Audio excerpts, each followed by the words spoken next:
ओम नमः शिवाय दोस्तों। जो हमारा मंदिर होता है वो सबसे शांतिपूर्ण और पॉजिटिव एनर्जी वाला देने वाला जगह होता है, स्थान होता है। वहाँ पर हम अपनी सारी चिंता भूल कर भगवान की जब आराधना करने बैठते हैं तो भगवान हमारी खुद परेशानियाँ हर लेते हैं, क्योंकि वो हमारा एक सॉल्यूशन प्लेस होता है जहाँ पर हमारी सारी भी समस्याओं का निदान होता है। तो हमें अपने मंदिर में क्या रखना चाहिए, पहले इस बारे में बात कर लेते हैं। देखिए 4-5 चीज़ें जो हमारे मंदिर में हमेशा होनी चाहिए। सबसे पहले शंख, दूसरा है मिट्टी का कलश, तीसरा है गरुड़ घंटी और चौथा है धार्मिक पुस्तकें, जिसमें से रामचरितमानस, रामायण या भागवत गीता का हमारे मंदिर में होना बहुत ज़रूरी होता है। देखिए शंख और घंटी, जो गरुड़ घंटी होती है, इन दोनों का जो नाद होता है, जो इनकी ध्वनि होती है वो बहुत दूर तक जाती है और ये बहुत पॉजिटिव एनर्जी देती है। जब हम अपनी बहुत सारी समस्याओं में जूझ रहे होते हैं तो जब इनकी वाइब्स निकलती है, जब इनकी एनर्जी निकलती है, इनकी ध्वनि हमारे कानों तक जाती है तो हमें बहुत ही सात्विक तरह से और बहुत ही धार्मिक चीज़ों का अनुभव होता है। और हमें जो थोड़ी देर के लिए हम सभी अपनी प्रॉब्लम्स को भूल जाते हैं और हम रिलेट कर पाते हैं भगवान से। तो इन 2 चीज़ों की जो ध्वनि है उसको आपको ज़रूर करना चाहिए।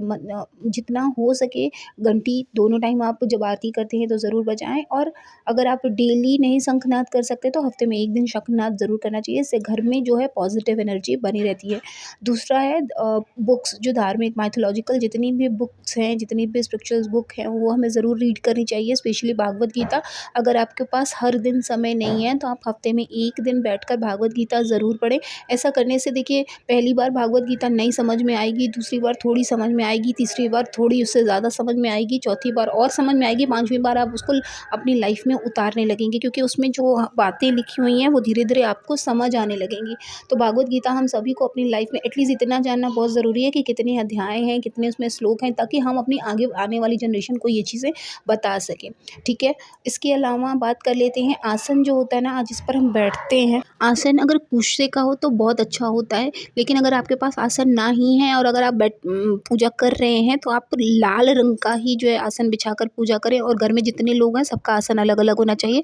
धार्मिक चीज़ें जितनी भी आप इस्तेमाल करें उसमें पूरे नियम पालन करना चाहिए। जितने लोग घर में बैठेंगे उनका आसन अलग-अलग होना चाहिए। खाली ज़मीन पर बैठकर जो है पूजा नहीं की जाती है, इसलिए आसन बिछाना हमें बहुत ज़रूरी होता है। फिर बात कर लेते हैं मिट्टी के कलश की। देखिए मिट्टी का कलश जो है वो धन लक्ष्मी का प्रतीक है। और इसके अलावा अगर हम बात करें तो जो भी एकत्रित जिसको कहते हैं ना, इकट्ठा करना, तो हम कहीं किसी चीज़ में कुछ इकट्ठा करते हैं तो घर के मंदिर में जो भी कलश हम रखते हैं उसमें चाहे आप अनाज रखें, चाहे आप उसमें धन रखें, जो भी कुछ आप उसमें रखें, आपको उसमें एकत्रित करके रखना बहुत ज़रूरी होता है। क्योंकि जो धन लक्ष्मी है वो आप देखते होंगे वो कलश लेकर ज़रूर बैठती हैं। और जब आप उसमें कुछ रखते हैं तो उससे आपका घर जो है वो पूरा धन धान्य से संपूर्ण होता है। चाहे आप उसमें अनाज रख दें घर के मंदिर में करके, या आप उसमें धन धीरे-धीरे करके रखें, जो भी आपकी इच्छा हो उसको हमेशा भरते रहना चाहिए। ऐसा करने से आपके घर में जो भी बरकत है वो धीरे-धीरे करके माता लक्ष्मी की कृपा से बढ़ती रहेगी, आपको कभी कोई कमी नहीं होगी।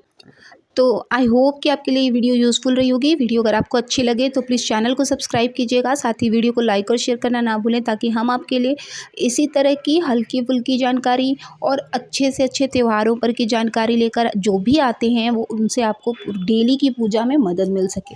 मिलते हैं नेक्स्ट वीडियो में, तब तक के लिए ओम नमः शिवाय, जय माता दी।